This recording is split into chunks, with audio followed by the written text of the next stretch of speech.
지난주에는 우리가 말씀으로 신앙을 바르게 세워야 된다라고 이제 말씀을 했다면 그 이번 주 말씀은 그 신앙을 세우는 걸 넘어서서 완전함으로 나아가야 된다라는 것에 대해서 이제 말씀을 하고 있습니다. 자, 그래서 오늘 주제를 이렇게 잡았는데요. 완전함으로 나아가자라는 것을 주제로 각절 말씀 나누도록 하겠습니다. 먼저 1절 말씀 우리 함께 읽도록 하겠습니다.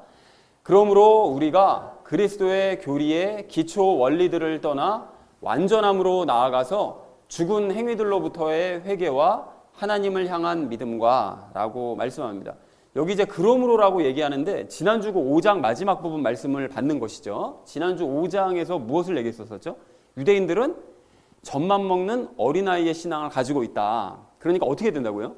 이제 단단한 음식을 먹고 장성한 자로 자라가야 된다. 이걸 말씀했죠. 그러니까 그렇게 장성한 자로 자라가야 되므로 라고 얘기하는 것입니다. 장성한 자로 자라가야 되므로 어떻게 해야 된다고요? 그리스도 교리의 기초 원리들을 떠나서 이제 완전함으로 나아가야 된다. 이제 이거를 얘기하고 있는 것입니다. 자, 그래서 그리스도의 교리의 기초 원리들을 떠나라고 얘기하는데 그것이 무엇이냐? 1절 하반절과 2절에서 말씀하시는 그 내용들이 그리스도 교리의 이제 기초 원리들입니다. 그런데 이건 잠시 후에 설명을 드리도록 하고요.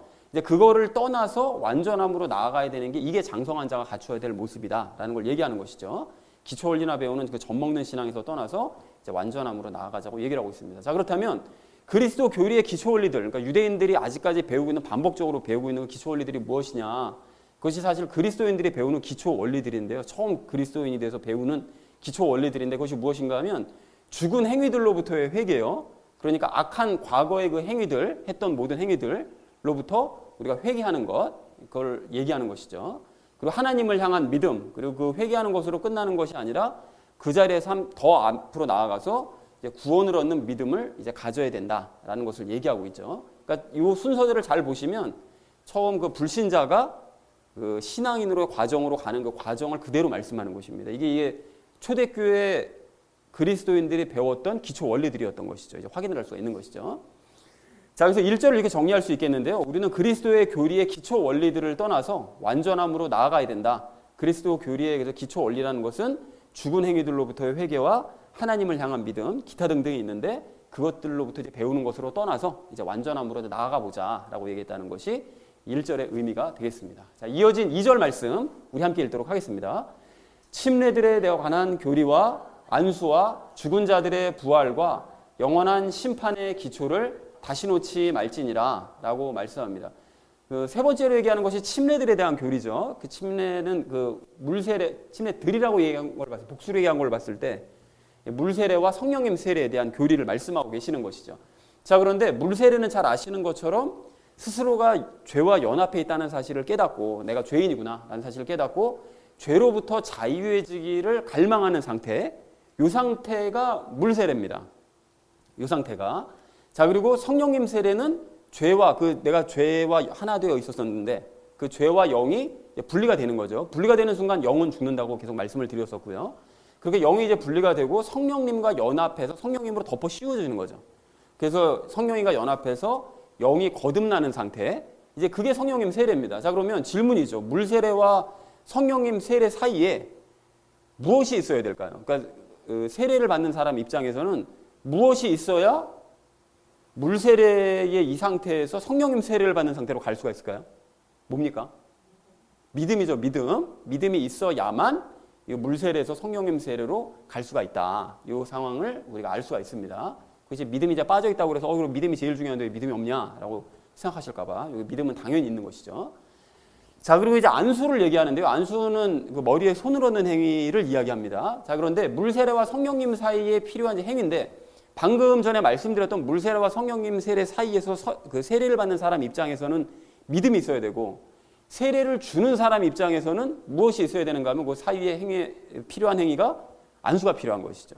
그러니까 세례를 주는 사람 입장에서는 물 세례를 받은 사람을 그리고 믿음을 가진 사람을 안수하면 그 사람이 성령님 세례를 받게 할 수가 있다라는 것이죠. 그래서 이제 안수가 이제 중요하다고 얘기를 하고 있습니다. 그래서 세례를 때 항상 안수라는 이유가 바로 여기에 있는 것이죠. 자, 그리고 죽은 자들의 부활이라고 말씀하시는데요. 방금 성령님 세례를 받을 때 죄와 영이 분리될 때 누가 죽는다고요?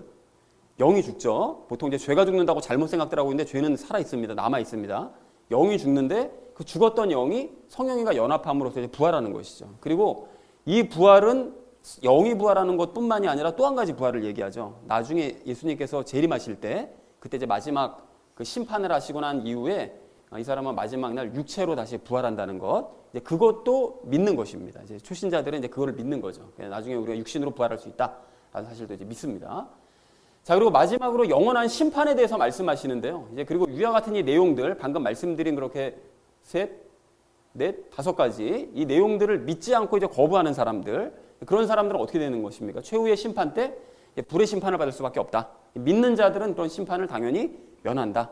라는 것을 말씀한 것이 이 신앙인들이 처음 배우는 기초 교리입니다. 기초 원리들. 그러니까 방금 말씀드렸던 것처럼 불신자였다가 여기서 이제 이런 것들을 쭉 거쳐가지고 부활을 믿고 그래서 결국은 영원한 심판까지 가는, 그러니까 불신자 때로부터 먼 미래에 이르는 요 기본적인 이 교리에 대해서 이 배우는 것이 신앙의 기초 원리다라는 사실을 우리가 확인할 수가 있는 것이죠. 자, 그런데 그 기초를 다시 놓지 말래요. 결론은 이겁니다. 그거를 배우는 건 좋은데 너희가 초신자 때는 배워도 되는데 이러한 기초적인 원리들을 반복해서 배우는 상태에 머물러 있으면 안 된다.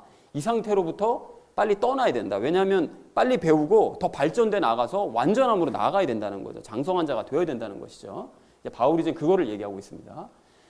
자, 그래서 2절을 이렇게 정리할 수 있겠는데요. 세례들에 관한 교리와 안수와 죽은 자들의 부활과 영원한 심판과 같은 이런 기초적인 원리들을 반복해서 배우지 말고 빨리 너희는 완전한 자로 나아가야 된다라고 얘기했다는 것이 2절의 의미가 되겠습니다.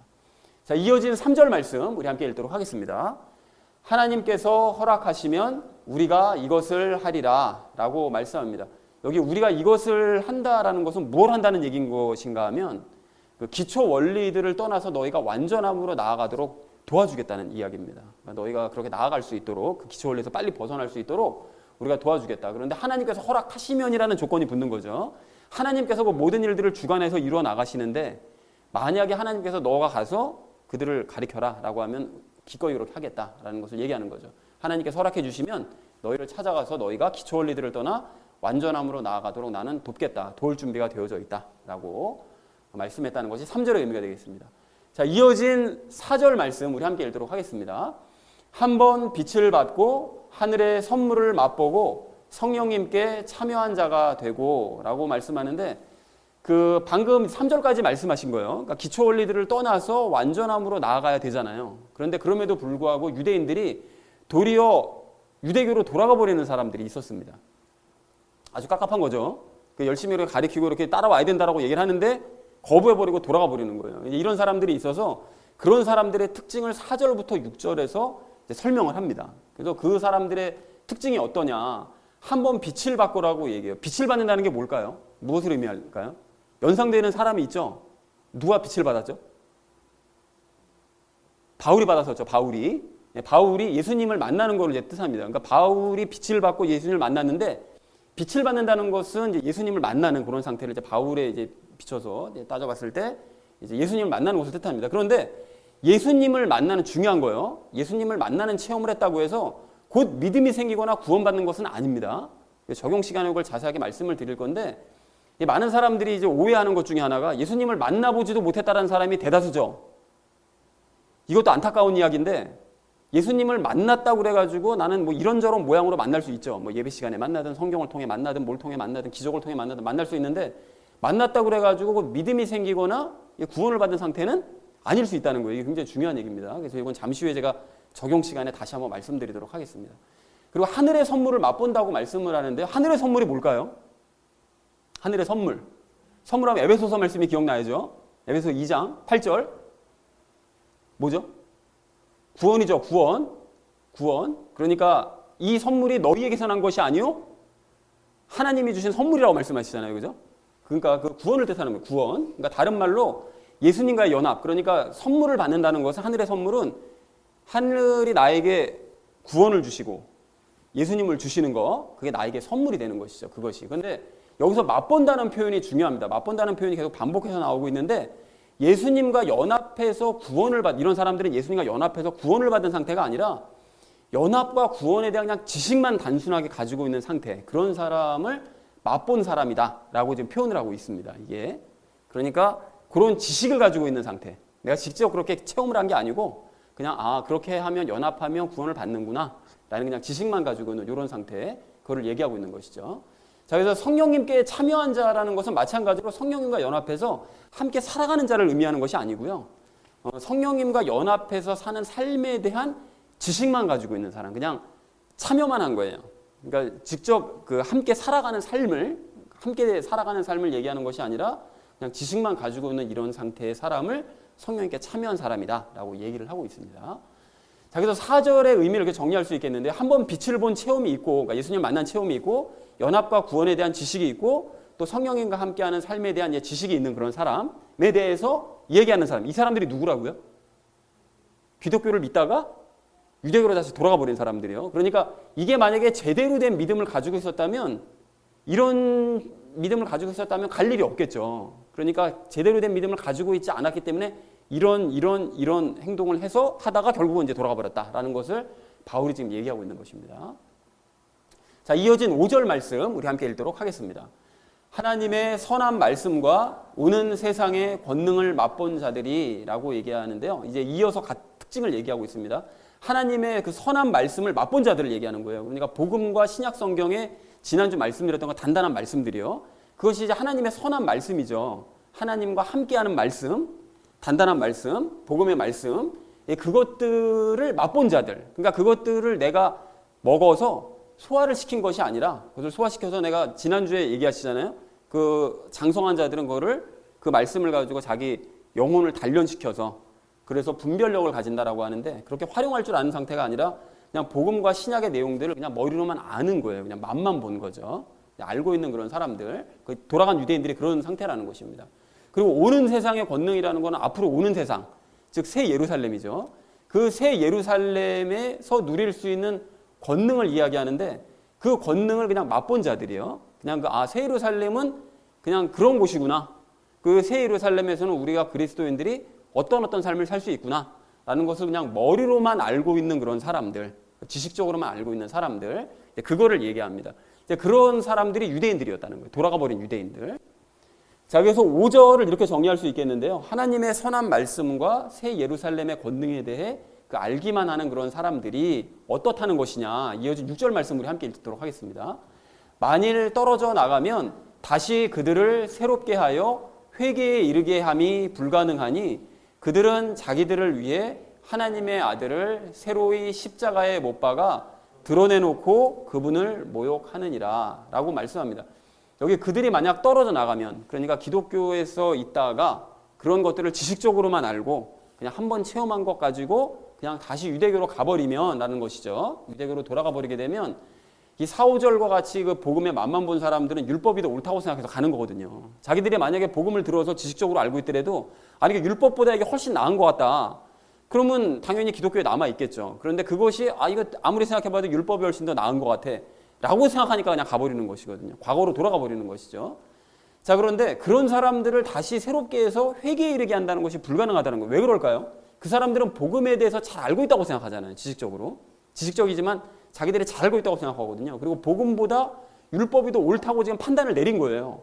이제 그런 사람들이기 때문에 다시 복음을 믿게 하는 것은 불가능에 가까운 일이다라는 것이에요. 그러니까 그것이 더 훨씬 좋다고 생각하는 사람들이고 마음의 결정을 내린 사람들이기 때문에 다시 돌아와서 복음 들어봐라 해도 안 듣는다는 거예요.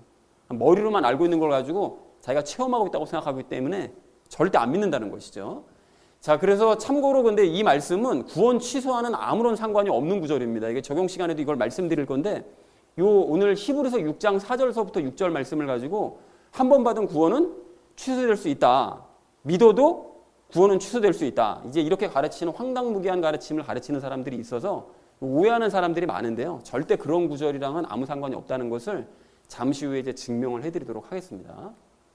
자, 그래서 6절 하반절 말씀을 보면 그들은 자기들을 위해서, 그러니까 유대교로 돌아간 사람들은 자기들의 결정이 맞다. 내가 유대교로 돌아간 건 그만한 합당한 이유가 있는 거다라는 것을 주장을 하기 위해서 뭘 주장하느냐.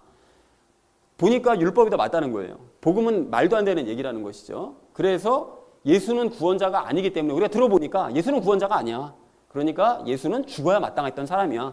라고 공공연하게 모욕을 한다는 거예요. 그런 사람들이 돌아가서, 유대교로 돌아가서. 이제 그런 사람들이다 보니 그런 사람들을 다시 데리고 와서 너가 복음을 믿어야 된다고 얘기하면 듣겠냐는 거예요. 불가능에 가까운 일이라는 것이죠. 자, 그거를 바울이 이제 안타까워하면서 얘기를 하고 있습니다. 자, 그래서 6절을 이렇게 정리해 볼 수 있겠는데요. 만일 그 유대인들이 뭐 이걸 서신서를 보는 우리들도 마찬가지죠. 기독교에서 떨어져 나가면 그들을 새롭게 해서 회개에 이르게 하는 것은 불가능하다. 그들은 자기들의 판단이 맞음을 주장하기 위해서 예수님을 십자가에 못 박는 것이 당연하다면서 드러내놓고 예수님을 모욕하고 있다. 이런 실정이다. 너무 안타깝다라고 얘기했다는 것이 6절의 의미가 되겠습니다. 자, 그래서 오늘 본문 말씀을 이렇게 정리를 해볼 수가 있겠는데요. 우리는 그리스도 교리의 기초 원리들이요, 즉 회개와 믿음과 세례에 대한 교리와 안수와 부활과 영원한 심판과 같은 원리들로부터 우리가 속히 이젠 떠나서 반복해서 배우지 말고 완전함으로 나아가야 된다. 하나님께서 허락을 해주신다면 우리가 가서 너희들을 정말 도와주고 싶다라고 얘기했다는 것이 3절까지 내용이고요. 예수님과의 만남, 이게 아까 전에 한번 빛을 받고 그 얘기죠. 구원이요, 하늘의 선물이요. 그리고 성령님과, 아까 전에 성령님과 참여하는 자들, 동행하는 것, 원래 동행해야 되는데 참여만 하는 자들, 그리고 하나님의 그 선한 말씀이요, 그 단단한 말씀들이요, 그리고 새 예루살렘의 권능이요, 새 예루살렘에서 우리가 누릴 수 있는 그런 권능에 대해서 알기만 하는 사람들이요, 맛만 본 사람들이요. 그 유대인들은 떨어져 나가면 그들을 다시 회개케 한다는 것이 거의 불가능한 일이다. 그래서 그들은 자신들의 판단이 옳다는 것을 주장하기 위해서 예수님이 죽어야 마땅하다면서 공공연하게 모욕을 하고 있다. 이런 실정이다. 그러니까 너희는 이렇게 떨어져 나간 유대인들을 닮지 말고 기초 원리들을 빨리 떠나서 완전한 자리로 나아가야 믿음이 굳건한 사람이 될 수 있다는 것을 바울이 얘기하는 것이죠. 그래서 오늘 중간 정리를 이렇게 해볼 수가 있겠는데요. 기초 원리조차 무시한 채 유대교로 돌아가 버린 사람들, 4절에서 6절까지 얘기하고 있죠. 그 사람들은 망할 거다. 복음을 거부했으니까 이제 망할 거다. 근데 반면 기초 원리를 반복해서 배우는 유대인들은 1, 2절에 있는 유대인들이죠. 그나마 구원의 가능성이 아직 있는 거예요. 아직 믿음을 확실하게 갖지는 못했지만 왔다리 갔다리 하고 있지만 어쨌든 구원의 가능성이 있는 상태이기 때문에 빨리 믿어서 속히 기초 원리들을 떠나서 완전한 자리로 나아가야 된다. 제발 그렇게 되어라. 라고 얘기했다는 것이 오늘 본문 전체의 내용이 되겠습니다. 자, 그래서 우리가 이제 적용 시간에 3가지 내용을 나눌 건데요. 첫 번째는 구원에 대해서 짚어보는 시간을 가지고요. 두 번째는 기초 원리에 대해서 짚어보는 시간을 가지고 마지막은 그 완전함에 대해서 함께 말씀을 나누도록 하겠습니다. 그래서 오늘의 결론이요, 완전함으로 나아가자라는 것을 주제로 나머지 이야기는 삶에 적용하면서 말씀 나누는 시간 가지도록 하겠습니다.